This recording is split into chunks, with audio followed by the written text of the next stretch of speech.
మన సాలూరా సాలూరా బోధన మండలాల ఉమ్మడి రాజకీయ దురంధరుడు మన స్వర్గీయ బుద్ధిరాశ్వరాన లేని లోటు ఎవరు తీర్చలేనిది. ఎందుకనగా ఆయన జన్మదిన సందర్భంగా ఈరోజు సాలూరా మండల కేంద్రంలో ఆయన జ్ఞాపకార్థం రాజేశ్వర అభిమాన సంఘం గ్రామస్తులు అందరూ కలిసి భారీ ఎత్తున అన్నదానం చేయడం మాకు చాలా చాలా సంతోషాన్ని ఇస్తుంది. ఆయన ప్రతి సంవత్సరం కూడా ఆయన ఏ విషయం చేసినా ఏ కులమతలకైనా అందరినీ కలుపుకొని పోయి చిన్న పెద్దలను తేడా లేకుండా ఆయన అందరినీ ప్రేమతో పిలిచేవారు.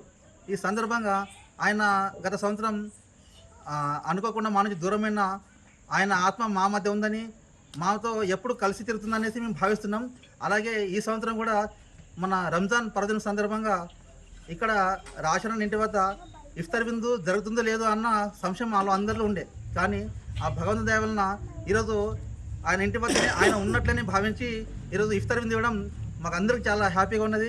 అలాగే త్వరలో ఆయన విగ్రహ ప్రతిష్ఠ చేసి కూడా మేమంతా ఆయన జ్ఞాపకార్థం ప్రతి సంవత్సరం కూడా ఆయన ఘనంగా నివాళులు అర్పించి ఆయన జ్ఞాపకాలను ఆయన ఆశయాలను సాధిస్తామని కోరుతూ